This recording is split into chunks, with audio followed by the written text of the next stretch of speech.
C'est ça, Absolument, c'est Deutsch, Französisch, Freundschaft, et non pas Deutsch, American Freundschaft. C'est-à-dire, j'adore les Allemands, bien que je ne parle pas allemand. Je m'aventure sur un terrain qui n'est pas le mien, avec un énorme livre de 400 pages, Alia.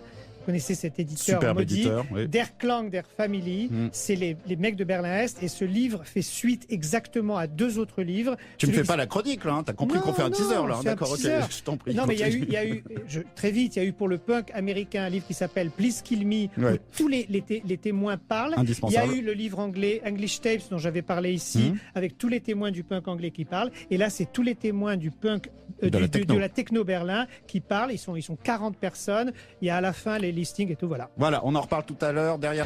20h-21h, le salon musical de Radio Nova. Parce que nous partons dans une ville où, même si ça se trouve, on peut se promener tout nu en moto, le climat généralement ne vous incite pas à le faire. Nous allons à Berlin, Jean Roseau, avec un nouveau bouquin indispensable des collections Alia. Qui s'appelle Der Klang der Familie, qui veut dire la musique de la famille. C'est Félix Denk et Sven von Thülen, des vrais journalistes. Vous verrez le boulot qu'ils ont fait, puisqu'à la fin vous avez la liste des personnages, vous avez les tracklists des DJ, vous avez les photos des lieux. Le sous-titre, c'est Berlin, la techno et la chute du mur. Alors c'est évidemment un document, c'est quand même assez rétro. Moi j'adore tout ce qui est rétro, et c'est la période plutôt 87, 8, 9 jusqu'à 93 où ils vont se faire dépasser. Au départ, c'est des petits mecs de Berlin-Est. Attention, hein, c'est pas les snobs de Hambourg, tout ça. C'est vraiment, ils sont fauchés, mais ils trouvent des lieux mais tellement dément. Ils trouvent quand même le Trésor, qui est resté quand même célèbre, qui est une immense banque où la salle de danse et de DJ est quand même en métal, sol, mur, plafond. Vous imaginez la Donc c'était un coffre-fort métal. C'est un coffre, mais tu viens de le dire, le Trésor était une immense banque. Le bunker est un bunker, et ils ont d'autres cathédrales comme l'Iverk, etc. Ces lieux ont parfois été déplacés aujourd'hui. Il y a toujours le Trésor, mais je crois que c'est plus la même banque nazie folle en métal qu'ils ont trouvée. Les flics les laissent faire, donc ils investissent des lieux, mais démentiels, je sais pas comment ils ont survécu. Ils arrivent à les sonoriser, ils arrivent qu'avec des lumières, tu vois, à leur donner une apparence complètement folle. Il y a des gens pour ça déjà dans le décor. C'est pas du tout les Anglais de Leeds, c'est pas les Italiens. Pensez allemand. C'est une techno qui vaut ce qu'elle vaut. Moi, je suis pas, encore une fois, c'est pas mon rayon. Mais le livre est une superbe somme, je vous dis, avec absolument tout, y compris les images. Et ce qui est très drôle, c'est qu'il parle de cette scène berlinoise. Qu'est-ce qu'on appelait scène? Vous savez qu'il y avait une scène londonienne, une scène parisienne. La scène, c'était les branchés, les necks plus ultra d'une bande. Et comme je dis toujours, il ne peut y avoir de scène que lorsqu'il y a des lieux abandonnés. Tu vois, le punk, la scène punk de Paris avait les Halles. La scène de Londres avait, vous savez, le fin fond de Kings Road, c'était abandonné. C'est pour ça qu'il y avait une espèce de scène punk. New York, tout le downtown, c'était les lofts. Bien vu, Jean, bien vu. Non, mais ces scènes ne peuvent exister que s'ils trouvent des lieux où finalement les keufs, les gens leur foutent la paix. Ça frime à mort. Ils ont des lieux mégalos, des cathédrales comme ils aiment. Ils s'y croient. L'argent se met à pleuvoir. Ils vont se faire évidemment, on va y revenir tout de suite après, mais ils vont se faire complètement baiser par eux. Ils font Technoside, Médée, vous savez, ces grands festivals. Puis arrive la Love Parade, et là arrive une bande de ringards, de gros ploucs.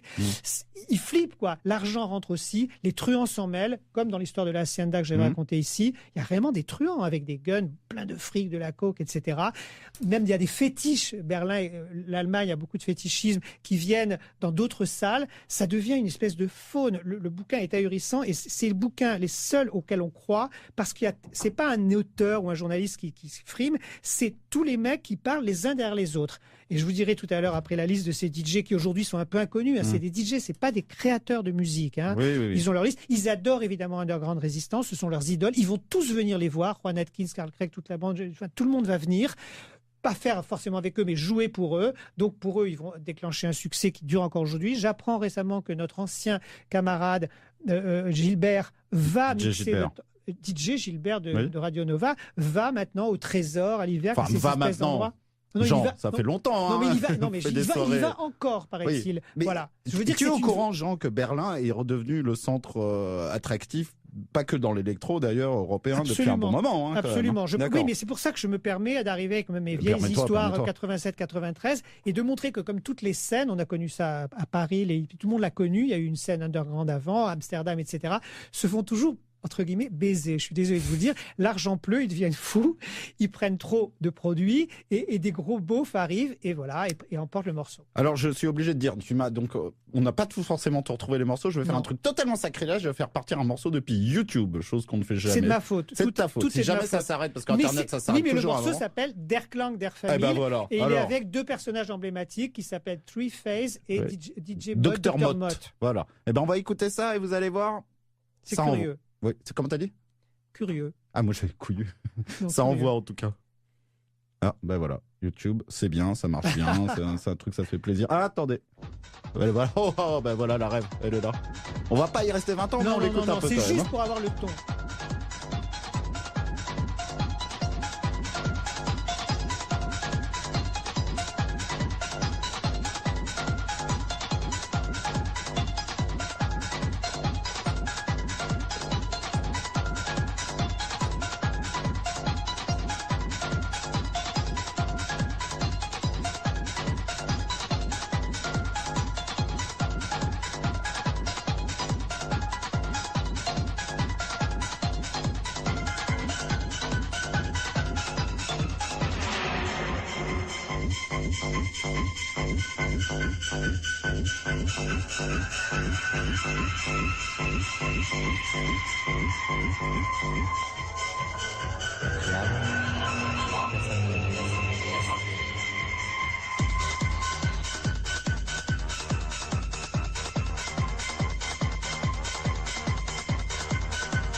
C'est dit, quand t'es dedans, au bout d'un moment, c'est pas si mal.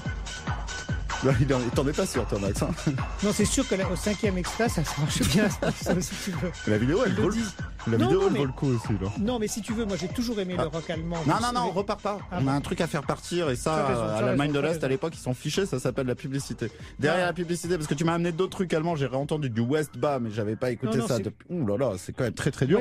Donc je me suis dit à un moment, Jean, arrête de te prendre la tête, tu veux prendre un groupe techno allemand, ils ont juste le meilleur groupe techno de l'histoire de la techno, et c'était le premier, c'était Kraftwerk, donc on va pas s'emmerder. Même si tu m'as sorti l'album de remix, c'est un peu impur, mais nous allons juger ça derrière la publicité, on va se faire un Robots version 90. Non, mais c'est un remix fait au Kling Klang Studio avec Kraftwerk eux-mêmes. Hein. Très bien, c'est juste derrière la pub, on reparle avec Jean de techno, et après on repart chez Max quand même, hein. À tout de suite. Nova. 20h-21h, le salon musical de Radio Nova avec David Blo.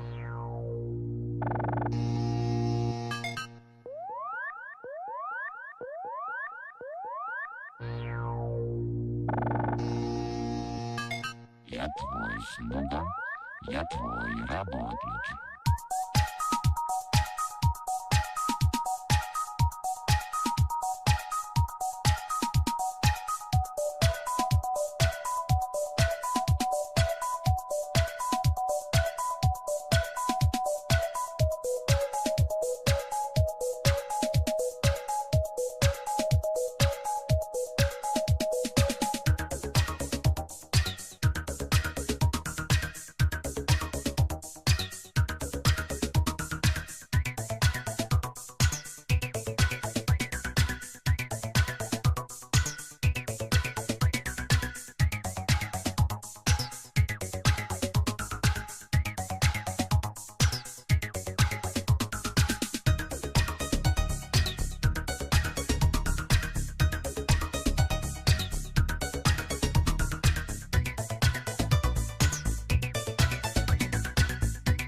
Bon allez, l'intégrale il fait 8 minutes et quelques. Oui, non, laisse tomber. Kraftwerk qui s'auto-remix, c'était cet album de 1991, The Mix, où Kraftwerk reprenait un peu tout leur plus gros succès. Et voilà, remixé. Faut préciser quand même qu'à part un morceau en 2001, je crois, Kraftwerk n'a pas créé un seul morceau original depuis 1986, ce qui permet à ce groupe de n'avoir fait que des chefs-d'œuvre, et c'est quand même pas mal comme ça. Ceci étant, quand ils passent sur scène, continuez à aller les voir, parce que c'est toujours un des plus groupes les plus... Moi je l'ai vu cette période, j'étais tout jeuneau, mais là c'était le concert à l'Olympia. C'est le retour de Kraftwerk à l'Olympia. Je crois que c'est un des plus beaux concerts que j'ai vu. Avec les robots, le final. Disons un mot. Les finales comme Kraftwerk sur scène, ce concert par exemple, ça se termine. C'est les robots qui arrivent, les 4 robots qui arrivent, donc ils jouent The Robots, mais il n'y a plus personne du groupe. Le rideau se referme et là, tu vois les 4 Kraftwerk devant toi, juste devant la scène, avec ils font Pocket Calculator et ils ont un tout petit truc et ils le donnent au public et le public s'amuse. Donc t'as le truc le plus déshumanisé qui soit, les 4 robots et plus personne. Le rideau revient et là t'as les 4 devant. Enfin bon, c'est un groupe faramineux. Et moi j'étais à la Tour Montparnasse quand ils ont fait le disque rouge et noir. Comme Bazooka, ils nous avaient fait venir parce qu'on faisait les mêmes dessins. Et il y avait les mecs en rouge, les robots en cire, tu sais, avec les chemises rouges, etc. Je crois qu'ils étaient absolument pas là. Et c'était le truc de showcase.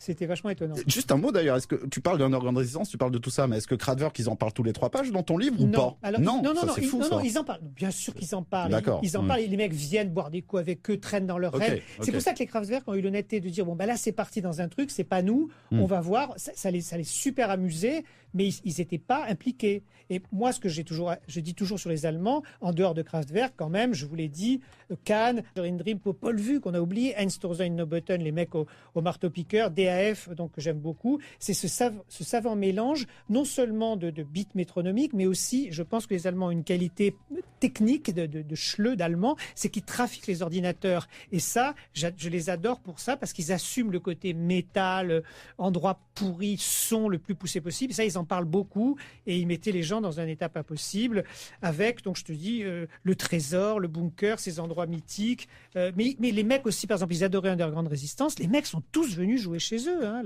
Les mecs sont venus de Détroit, ont apprécié. De toute façon, ils s'en foutaient. Eux, ils croyaient qu'ils faisaient la révolution. C'est ça qui est toujours triste dans ces scènes et dans ces machins. Ils sont comme fous. Ils ont cru ça comme les pins, comme des rock, comme beaucoup de mecs, comme le prog rock. Ils croyaient qu'ils faisaient une révolution, qu'il n'y aurait plus de stars, tu vois, qu'il n'y aurait plus que des masses qui viendraient. On y a cru jusqu'au Daft Punk. Et voilà, le groupe ultime à faire ça, comme Kraftwerk. Et puis depuis, on a des gens qui se montrent à nouveau. Les anti-stars. On voit Geza Felstein, on n'est pas trop dans l'anonymat physique, pour le coup. Donc le livre se lit comme un opéra wagnérien. Je vous répète, c'est un moment d'histoire. Moi, je pense sympa de vous en parler. Après, vous verrez si vous avez.